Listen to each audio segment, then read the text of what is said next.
and try to expand behind it, but it seems like Dime both times has had an answer to it. He's just executed like really solid timing attacks that have really punished that really quick Nexus play. So I don't know, man. Andrew's going to need to come up with something in these games if he's going to make a charge here. Yeah, and both these players switching colors again. God. Oh, this is just unreal. Why? So we've got Andro. He's going to be the red Protoss over here on the right-hand side of GSL's dual site, and his opponent currently up 2 games in this best of 5. He's on match point right now. It's going to be NrGDime, and we've got our whole crowd of 1. Literally tens of people are watching. We need an arena for this, man. Once again, Andrew's going to be going for the wall, and I think we're going to see pretty much the same opening that we've seen out of these players time and time again here. Yeah, and like we said before, Andrew is somebody who wants to get to the late game. I think Dime's caught on to that. He does not want to let Andrew get to the late game, and he's just been sealing the deal right away 2 times in a row now. At the same time, Andrew wants to get to the late game. At the same time, he has a lot of faith in his builds. So, I don't know, man. Him going for that same build, Dime's sort of, yeah, like you said, he's caught on to that a little bit. I'm not sure if that's going to be the answer here, but he's got to come up with something here. He's got to pull something out of the old magician's hat, I think. The old, I'm not. I thought about that one for a second. I was like, that joke sucks. No. Oh my god. Deal with it. Dealt with it. Here we go. Dime Scout making his way across the map. Why is he blue now? What is going on here? I'm getting trolled. Dude, you gotta load like the colorblind version of StarCraft 2. Pretty much. much. It's a little easier on yourself. Red versus blue, though. Fine with me. So the blue Protoss NrGDime. I wonder if I hit team colors or not. Well, team colors don't actually do anything. So, Dime throwing down to Cybernetics Core. Same thing for both players right now, but Dime's Cybernetics Core is actually quite far ahead. Yeah, that's characteristic of all of Andrew's games, it seems like. Even in his games against Saravaki, his Cyber Core has been, yeah, it's been late basically every single game. Yeah, that's I think the answer, it's because I think Andrew goes for a 13 gate as opposed to the 12 gate of Dime. Oh, okay. I guess we've never, you've yet to really look too far into why that particular reasoning is. It doesn't look like it's played a huge deal so far. Second gas already for Andro. Andro, well, making sure he doesn't get gas stolen or anything like that. That probe just went through the gauntlet, man. Holy. It was dodging probes left, right, and Gauntlet center. of American Gladiator. You ever watch that show? So good. Oh, man. Holy. Okay. Dime just canceled his gas, and he's going for a 4-gate, man.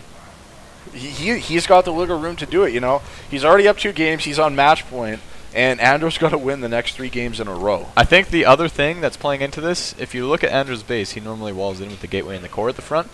However, Dime this game had a probe there and blocked the core, so Andrew built it far away from his ramp. So I think the 4-gate in this case is going to be really strong. Andrew has no idea. If you look at his vision, he still sees the gas there. He has no idea it was canceled. And this is sure hope he doesn't huge misdirection right now. And he's actually going to reveal this forward pylon there. Well, he doesn't know he's revealing it. He's got to get that probe, man. Oh, and he gets it. That's he does have huge. a lot of forward pylons right now, though. He's got one back here, one over next to the Zelnaga tower, and of course this one as well. And if he manages to even break this ramp so that he can complete one single round of warp-ins from those 4 warp gates up onto the high ground, this game will pretty much be over right then and there. Yep. Now he's up onto the high ground. Oh, the warp gate's complete. Not quite yet, it looks like. There goes 4 stalkers there. So it does look like those warp gates were in fact done. And now this might be game over right now. Andrew is in 4 gateways huge up against 4 warp gates up against 2 gateways right now. He's already getting damage dealt to the probes, and there's going to be another round of warp-ins from Dime in just a second here. It looks like we might see a quick 3-0. That's PvP for you, ladies and gentlemen. Here we go with 3 Zealots getting warped in right now. Dime is just cleaning up house in the base of Andro. I don't think Andro is going to wait. Is going to leave this game any quick. Look at the Artosis pylon. This is absolutely huge. Oh man, Artosis has a smile on his face right now. He's only got 1 warp gate, and there it is. GG, well played. GG. There you have it, ladies and gentlemen. Dime is going to be the winner of the $1,500 Canadian Amateur Star League Edmonton Open. He's going to be walking home, well, driving home, back to back to Calgary with $340 in his pocket. Congratulations to Andro for second place, taking away $240. Thank you guys very much for tuning in. We're going to get the VODs up pretty soon on the Overclocked YouTube account. Thanks again to Ander for co-casting with me today. Man. It's been a blast. Once again, you guys are watching ESV TV. For those of you guys who are ESV TV fans, we're going to be coming back with a Korean Weekly the week of December 5th. Be sure to follow us online, twitter.com/ESVTV, facebook.com/ESVTV, ESVTV.com. Follow me on Twitter, twitter.com/ProdigySC. Do you have a Twitter? No. Oh, you should get a Twitter. I've thought about it. Actually, I have a Twitter. I signed up for Twitter to sign up for a Diablo 3 beta key contest, but I didn't win. Fair enough.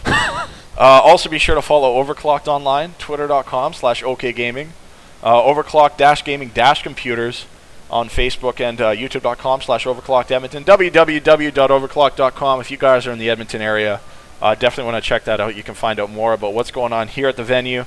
Come down, play some games, meet some of the people here. Monday nights is a StarCraft 2 night. 4 or 5 hours of gaming for only $10. You can play with StarCraft 2 with all the Overclock guys, with NrGDime. That's so hard to say. It's really hard. I know, I hear that all the time. Archaic, Sunshine, all the wonderful guys you saw today. Of course, Dime does live in Calgary, so I don't think he'll be here for the StarCraft 2 practice on a Monday night. But definitely want to come down and check that out. If you guys are into fighting games, every Wednesday night there's a fighting game night. League of Legends, Thursday nights. All that starts at 6 p.m. if I'm not mistaken, 6 or 7 p.m. Finally, of course, can't forget to do the most important shout out of all. Stereo Deviant, Fernando from Esports Vision is the one who provided all the wonderful graphics that you guys saw on the stream today.